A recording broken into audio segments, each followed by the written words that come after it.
Yes, my people, now welcome to this channel. We will give now Ogbonge update. The first update now say the professors of those zoo country, their brain on the open small. I will make now hear waiting this man talk. Another update now say the first bank manager steal 40 billion naira and vanish with his wife. Make now hear this professor.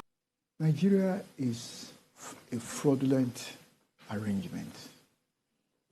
In 1959 general election,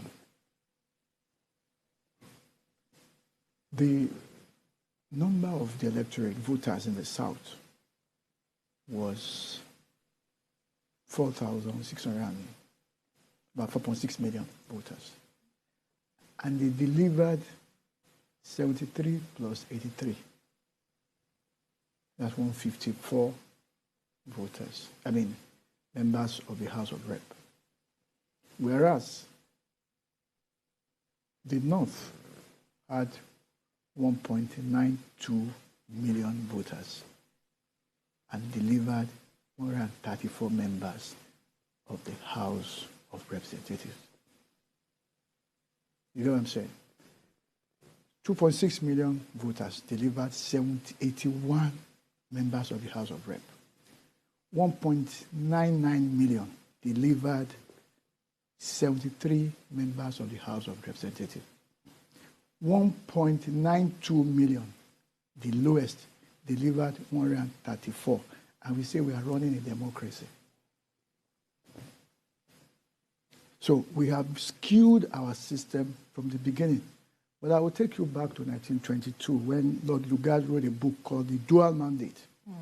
He wrote clearly in that book that whenever the British will be leaving this country, they should hand over to an ethnic group in this country. I don't want to mention them, but I'm sure you probably have an idea what group I'm talking about. Should be handed over to them. And this was what happened. Then in April 1961, when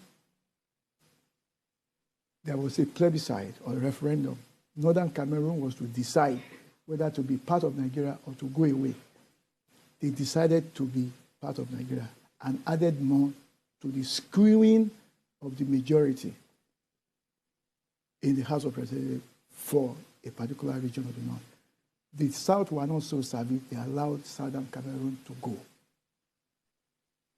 Now, if democracy is about numbers, I would have thought that those two parties in the South that delivered 4.6 million electorate should have formed the majority. But it appears that what we were doing is the region with the largest territory was going to form the government. That was what they used. So what I'm trying to say is that we have had a skewing of the system of this country from the beginning. And it's a fraudulent and unfair system. If you look at Section 2 of Nigeria Constitution, it talks about maintaining the integrity of the state. It doesn't talk about the interest of the people of Nigeria. And then Chapter 2 of Nigeria Constitution, economic, social, political, diplomatic, and so on. So how does this, if I want to interrupt you, how does this all relate to that's where I'm going, that we are having a system that is unfair and it does not deliver the best to everybody. Democracy is supposed to give the greatest good to the greatest number. It is the reverse that we have in this system.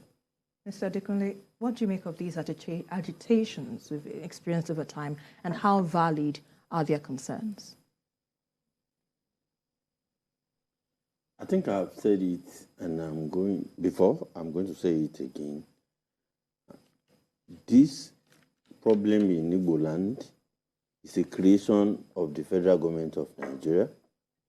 In fact, the sitting government didn't meet Igbo land in chaos that it is today, because certain actions bring about certain reactions. The government of Nigeria failed woefully in the way it handled Nnamdi Kanu's, matter. At the time, we were talking about it then, that the government force approach will not work, that it will bring about something else that will be counterproductive to the interest of Nigeria. And that's what has happened. You see, when people feel marginalized, when there is, whether it is true or not, when there is perceived injustice, unfairness, and all those things, there are ways, governments go about it, especially when there is sincerity.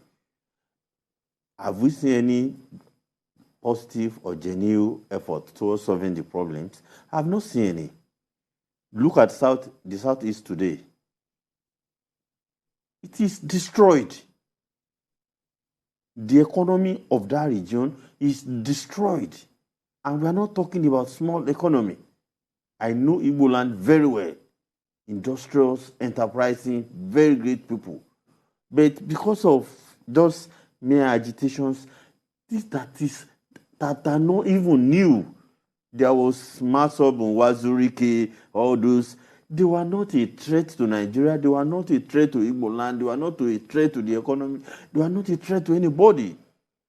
And because somebody is asking for, hey, we want to do Biafra, hey, we want to do whatever, it's not a crime as long as they are not, going about it in a very criminal way. So what would you propose the government should, adopt a solution to address this issue? In this case, even the media is culpable.